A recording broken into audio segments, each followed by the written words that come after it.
Je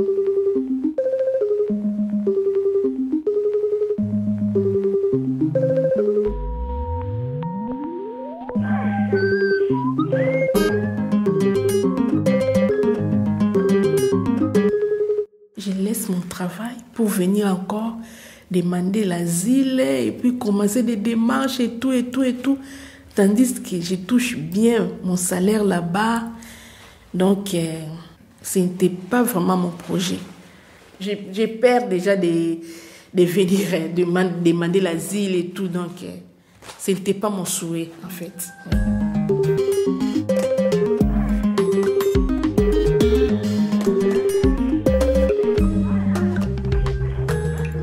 Bonjour, c'est Charlie. Vous écoutez Parcours, le podcast qui donne la parole aux invisibles. Aujourd'hui, nous découvrons le récit de Patrick et Marie.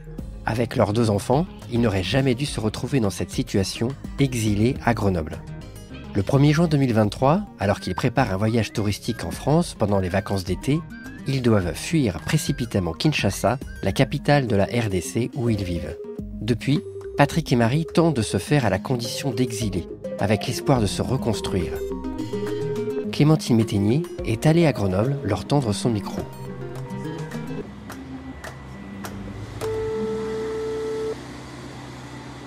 Oui, allô? Oui, bonjour, c'est Clémentine. Oui. Je suis au numéro 79. Ah, d'accord. Je suis là. À tout de suite. Ok.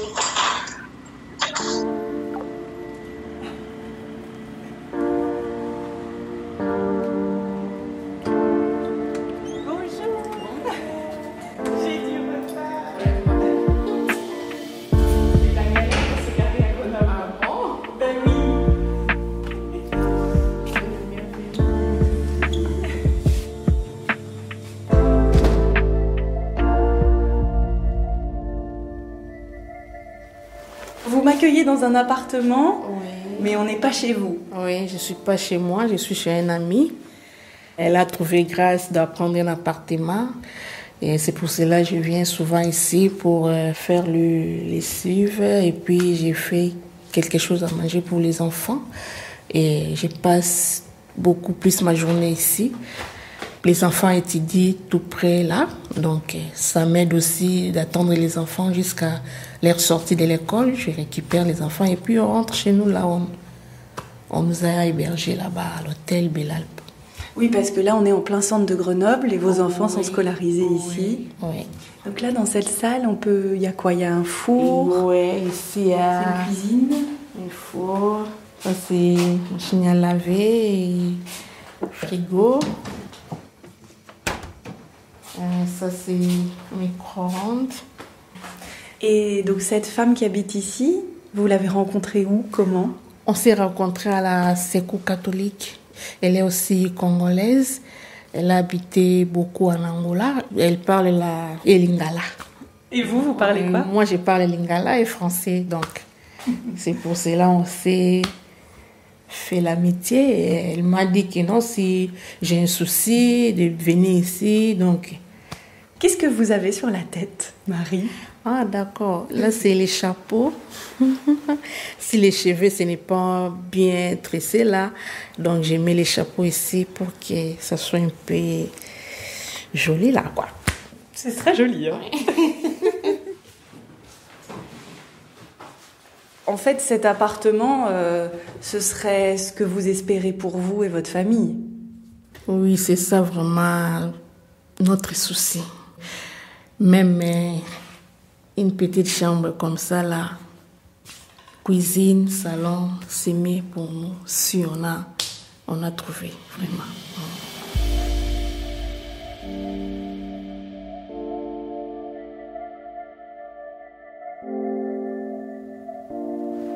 Alors, est-ce que vous pouvez vous présenter, Marie, me dire qui vous êtes? Et moi, je suis Marie, congolaise, mariée. J'ai 2 enfants.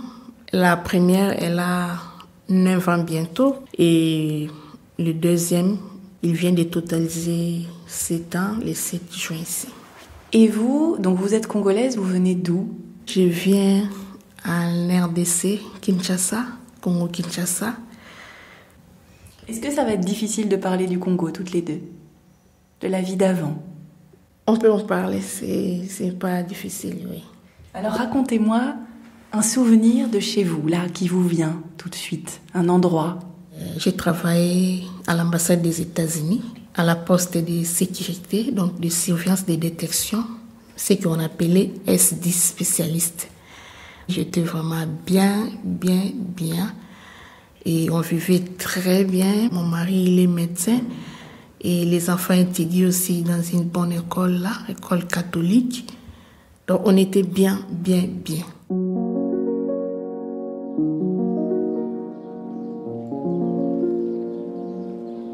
RDC, Congo, donc Congo-Kinshasa, oui. Pays de Lumumba, pays de Mobutu. Oui. Pourquoi ces noms-là? Ce sont les deux présidents qui ont marqué l'histoire de notre pays. Donc, moi, je suis né le 30 janvier. Nous sommes colonisés par les Belges, on dit 1976. 1976. Donc, moi, j'ai connu le président Mobutu, Kabila le père, Mouzé. J'ai connu le fils de Kabila, donc Joseph Kabila. Et maintenant, là, c'est Tshisekedi. Je rencontre Patrick, le mari de Marie, dans le parc où il emmène ses enfants après l'école. Faute de mieux, car dans l'hôtel où la famille est hébergée, il est interdit de recevoir des visiteurs. Patrick est médecin, il travaillait dans une grande clinique de Kinshasa. Une place durement acquise après de longues années d'études. Qu'est-ce que vous aimez dans ce métier ? L'humanisme, moi, je préfère aider les gens. Alors, c'est pour cela que j'avais choisi ce métier, de faire la médecine pour aider donc, les personnes dans la précarité, les malades, tout, donc voilà. Et c'est beaucoup d'études aussi au Congo ? Oui, c'est 7 à 8 ans. Il travaille aussi à Centre-Ville à Kinshasa, à l'hôpital des cliniques à Gombe. Et vous disiez vous aviez une belle vie. C'est quoi une belle vie ? Une belle vie, c'est-à-dire on roulait dans une Jeep là, et puis notre maison c'est vaste, les enfants dormaient dans des conditions là très magnifiques, donc on était bien. Parce qu'on touchait l'argent, 2 semaines après on me payait, il n'y a pas même de retard de paiement, non. Donc, votre projet n'était pas de venir en France ? Non, on n'a même pas pensé à ça. On faisait des programmes de voyager, comme découverte, comme visite. Tourisme, voilà. On souhaitait même de commencer aux États-Unis, mais suite, les enfants ils disaient toujours « Non, maman, moi je vais aller voir les Tours Eiffel et tout. » Parce qu'ils regardaient souvent les dessins animés à la télé, là, avec Tour Eiffel. Donc, c'était pour eux. C'est pour cela qu'on a jugé bon avec Patrick. Non, on commence à France et après France, quand on va retourner et notre vacances, on va aller aux États-Unis. Depuis le 5 mai, on attendait maintenant la réponse des visas. Et le 1er juin, tout a basculé. C'était un peu compliqué chez nous au pays. Moi, j'ai subi des menaces, j'ai subi des arrestations. Ça a commencé le 1er juin 2023. J'ai été arrêté à la police. J'ai passé 24 heures à la Souciate, donc chez nous c'est Souciate. Et j'ai été libéré le 2. Et après le 12 juin, j'étais encore arrêté là où je travaillais à l'hôpital, à la clinique. Le 26 juin, la maison Schengen nous a répondu. C'était ma femme qui était partie récupérer nos visas parce que moi je ne sortais pas. J'ai été vraiment très menacé. Alors, on s'est préparé déjà pour traverser Brazzaville. C'est-à-dire que là, à partir de ce moment-là, vous savez qu'il faut fuir. Il faut fuir, voilà.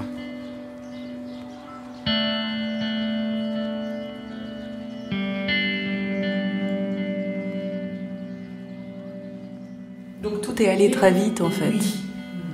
C'est pour cela moi aussi j'avais peur. Puis j'ai quitté la maison. On a passé des moments difficiles dans un peu de temps là.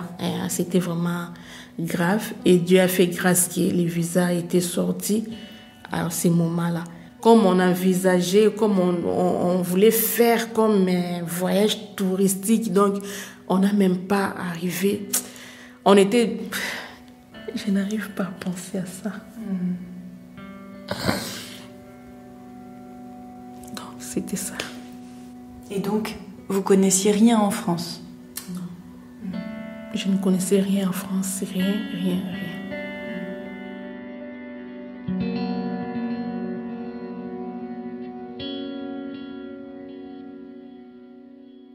Est-ce que dans votre famille proche, il y avait des gens qui étaient partis vers l'Europe, qui avaient migré? Vous aviez déjà une image de ce que c'était? Oui, j'avais déjà une image là, donc c'est ça qui ça me faisait peur. Je laisse mon travail pour venir encore demander l'asile et puis commencer des démarches et tout. Tandis que je touche bien mon salaire là-bas. Donc, ce n'était pas vraiment mon projet. J'ai peur déjà de venir demander l'asile et tout. Donc, ce n'était pas mon souhait, en fait. Oui. Suite à une menace grave qui pèse sur Patrick, en lien avec sa profession, le visa pour la France va permettre à la famille de quitter précipitamment son pays. Ce qui devait ressembler à un voyage touristique de quelques semaines pour visiter Paris se transforme en véritable fuite. Patrick, Marie et leurs 2 enfants doivent se cacher jusqu'à leur montée dans l'avion. Ce n'est que dans les airs qu'ils seront sains et saufs. Ils n'embarqueront que quelques affaires, les documents d'identité, les diplômes. Vous voulez qu'on aille se promener pour prendre l'air un peu? Oui. Comme sa femme, Patrick répète au fil de notre rencontre. Ce n'était pas prévu que nous venions en France pour demander l'asile. Pas du tout. Grenoble, si vous deviez décrire cette ville, qu'est-ce que vous diriez? Même par rapport à Kinshasa. Non, faut pas comparer. Vraiment, j'ai aimé Grenoble par rapport à Paris. Oui, Paris c'est capitale, mais Grenoble c'est mieux pour moi parce que c'est une ville là très calme. Parce qu'on est arrivé à Grenoble ici, c'était le 26 décembre, si je ne me trompe pas, oui. Et plein hiver. Oui, en plein hiver, c'était terrible. C'était terrible. Et quand nous sommes arrivés à la date... La date, c'est une association qui accueille les personnes qui arrivent en fait en migration. Ils ont dit que non, et ils ne logent pas, il n'y a pas moyen. Mais il nous a donné les rendez-vous pour aller se présenter à la préfecture. Et à ce moment-là, on dormait à la gare. Vous dormiez dehors à la gare? Dehors à la gare avec les enfants. On a passé des moments difficiles aussi ici à Grenoble. À partir de la date là, il nous a donné des listes des restaurants du Caire, tout et tout. Et on était partis au Croix-Rouge. On a demandé s'ils logent aussi les gens. Ils ont dit que non. Nous, ici, on ne loge pas les gens, mais nous avons des contacts des maraudes qui peuvent connaître là où peuvent loger les gens et tout. Ils ont trouvé le numéro de l'une des maraudes. Elle s'appelle Cécile. Et c'est cette maraude-là qui m'avait pris pour aller me déposer à l'accueil des nuits. Et heureusement, là-bas, à l'accueil des nuits, il n'y a que l'enfant et les enfants avec maman, pas les maris. Et moi, avec les enfants, on a passé des nuits à l'accueil des nuits. Est-ce que vous vous souvenez de votre état? Comment vous vous sentiez? Vous vous disiez, c'est une question de survie? On essaye de survivre à ce moment-là? Ce n'était pas facile. Mais il n'y avait pas d'autre choix à faire. Oui, il n'y avait pas d'autre choix à faire. Les enfants aussi, ils ont les enfants magnifiques. Hein. Quand tu lui expliques quelque chose, et puis il comprend, et puis c'est tout. Qu'est-ce que vous leur disiez à ce moment-là aux enfants? À ce moment-là que non, soyez calmes, on a changé les pays. Quand nous sommes venus ici, il faut que l'État nous connaisse. Il y a des démarches à faire pour qu'on soit vraiment normal dans notre maison. Donc on ciblait les enfants comme ça, on disait seulement comme ça. Maintenant l'État, ils vont nous recevoir quand? Maintenant, restez calme. Ils continuaient à poser beaucoup de questions. Ils continuaient à poser beaucoup de questions. Et jusqu'à ce que, quand nous sommes arrivés à l'accueil des nuits, et puis on a fait connaissance avec les maraudes là, à la rentrée scolaire, et Maraude a demandé que est-ce que tu veux que je puisse inscrire les enfants à l'école Nicolas Chaurier, parce que cette école-là, si je ne me trompe pas, ils logent aussi les familles là-bas. L'endroit, c'était bien. Il y avait la cuisine, toilettes, les chambres.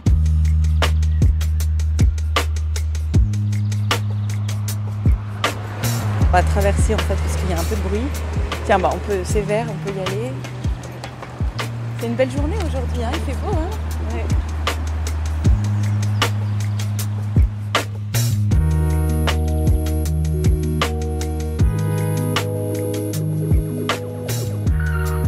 Après les nuits à la rue, puis dans cette école du centre-ville de Grenoble, un autre parcours du combattant attend la famille.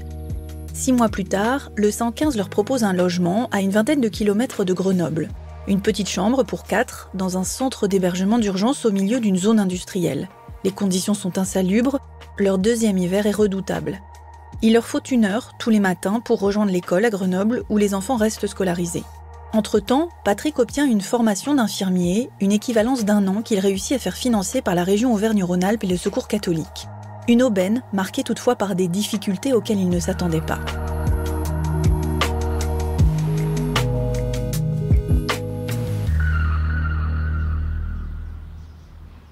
C'est difficile d'être médecin et de basculer comme infirmier, mais bon, on n'a pas le choix, hein, mais je suis toujours médecin, malgré j'ai fait la formation infirmier, mais je dois travailler ici en France comme infirmier. Si je voulais travailler comme médecin, il faut faire des tests d'équivalence de mon diplôme. On appelle ça EVC, je crois. Donc j'ai fait le stage de 10 semaines dans une clinique ici à Grenoble, mais les gens sont des méchants. Donc il y avait des racismes, c'était terrible pour moi. Qu'est-ce qu'on vous renvoyait comme racisme, comme remarque Qu'est-ce qu'on vous dit? Première chose, pourquoi moi je dois faire 1 an et ils ont fait 3 ans? J'ai fait tout, donc j'ai fait la glycémie, j'ai fait les pansements, j'ai fait tout, 10 semaines, donc 2 mois et 2 semaines, mais on ne m'a rien validé à la fin des stages. On ne m'a rien validé à la fin des stages. Ils ont écrit n'importe quoi dans les papiers de fin des stages. D'ailleurs, il y avait même parmi les patients qui étaient là à l'hôpital, 2 messieurs. Ils m'avaient posé la question, il a dit, non, Patrick, j'ai l'impression que toi, avec tes collègues, ça ne va pas. Moi, j'ai dit, comment tu as su? Il a dit, non, mais je vois, hein? Oui, ça ne va pas. Il a accepté même de me faire l'attestation. Oui, j'ai l'attestation des patients là. Les 2 patients m'ont fait l'attestation. Mais on ne m'a rien validé. Rien. Mais bon. Ça, votre femme, elle le remarque aussi, vos enfants le remarquent aussi. C'est quelque chose dont vous parlez en famille, tous les 4, un peu de ça, de comment vous êtes acceptés? Oui, parce que j'avais perdu des poids. Hein, parce que j'étais très mal à l'aise. Moi, je pèse 92. Maintenant, là, j'ai 82 kilos. Mais moi, j'ai fait 14 mois de stage chez nous. Mais 2 mois, c'est rien. Mais quand tu rencontres déjà des gens ne te considèrent pas, tu vois, c'est compliqué. Grâce à cette formation qu'il aura bientôt validée et l'appui de bénévoles du Secours catholique, Patrick a pu se rapprocher de Grenoble. La famille est logée dans un hôtel dans une commune à côté. Juste une chambre et une cuisine collective avec d'autres familles. Leur dossier ayant été refusé par la CNDA, Patrick et Marthe n'ont d'autre choix que d'attendre. À quoi ressemble votre quotidien? La journée, elle se déroule comment? Oui, la journée se déroule. Donc, on réveille d'abord à 7h. À 7h moins, 6h40, nous sommes tous debout. Je prépare à préparer les enfants, les laver, dîner et... Vous n'avez pas de cuisine dans la chambre, mais une cuisine en bas? Il y a une cuisine en bas, mais la cuisine là, il y a des heures qu'on ouvre ça. C'est pour ça que je préfère mieux cuisiner chez l'ami là. Oui, parce que les matins, ils sont ouverts ça, mais moi je dois quitter là-bas pour venir déposer les enfants à l'école. Oui. Il y a aussi des rendez-vous peut-être administratifs, il y a d'autres rendez-vous à l'hôpital et tout. Donc ça perturbe le temps. On arrive à nous organiser parce qu'on était déjà bien organisés depuis et nous sommes des responsables là, donc c'est ça au moins.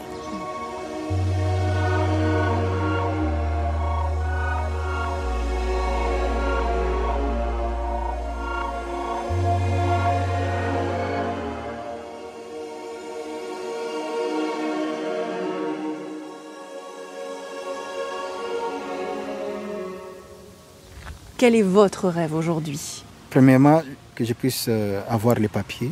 C'est ça mon rêve primordial. Là, on va faire seulement demande à la préfecture. On va mettre tout parce que les enfants... Pour avoir un titre de séjour. Parce que les enfants sont scolarisés ici.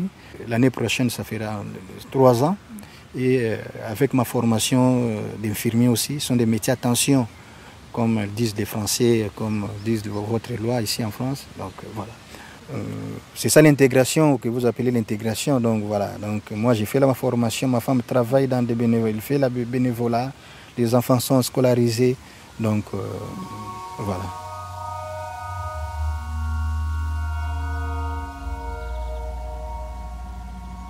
L'agent d'accueil, j'aime bien. Ce que j'ai dans ma tête de faire, c'est ça. Mais il n'y a pas encore la possibilité là de faire des formations. Et les enfants, ils sont encore trop petits. Donc je suis obligée de déposer à l'école, de récupérer et tout. C'est pour cela. Comme Patrick, il a commencé, moi j'attends d'abord au moment où j'aurai mes papiers. Entre-temps, les enfants grandissent un peu. Comme ça, je dois faire aussi des formations. Parce que je ne peux pas rester comme ça là. Non, il faut que je travaille. Parce que je suis une femme là, très forte là. J'aime bien travailler et tout. Donc, je ne peux pas rester comme ça.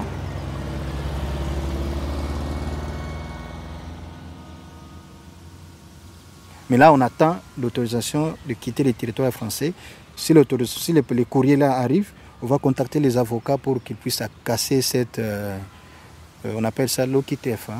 Donc on garde l'espoir que ça va, un jour ça va aboutir, mais c'est difficile de rester. Tu vois, nous sommes des parents, tu ne travailles pas, tu n'as rien, on n'a pas l'argent, je ne travaille pas, ma femme ne travaille pas, voilà. Donc là, vous n'avez aucune ressource financière. Aucune ressource financière, même aucune, rien. Donc aujourd'hui, si ma mère demande 50 euros, même 50 euros ici, mais je suis dans l'incapacité, dans l'impossibilité de l'envoyer, de lui transférer l'argent. Donc rien. Nous sommes les Africains, donc moi je suis né de la famille, donc c'est moi qui prenais en charge ma maman. Maintenant là, ça fait déjà presque 2 ans, donc nous sommes dans les galères comme ça, je m'occupe de ma mère aussi. Donc ça c'est très dur pour vous. Oui, c'est très compliqué, voilà, c'est très compliqué. Et justement, qu'est-ce que vous vous dites pour vos enfants ? Est-ce que vous arrivez déjà à voir ce que cette expérience de vie va leur apporter ? Oui. Pas que de la souffrance, mais est-ce que vous voyez d'autres choses ? Oui, quant à nos enfants, ils ont d'abord adapté, ils ont intégré facilement. Il dit même qu'il ne peut jamais retourner au Congo. Ils ont aimé, donc ils sont bien ici, ils sont très à l'aise vraiment. Ils ont aimé, oui. Donc quand même, vous arrivez un petit peu à vous projeter en France, dans cette vie ici ? Ou vous vous dites, dès qu'on peut, on rentre ? Non, mais je ne peux pas rentrer. Donc, on va rester en France. Je suis chrétien, donc j'ai l'espoir qu'avec Dieu, on fera des espoirs. Là, maintenant, je ne pense plus à des choses qui sont passées. Là, maintenant, je commence à voir ici. Mon mari, il est très bien, très soudé. Il est très bien, il est doux. On se comprend bien. Nous sommes ensemble.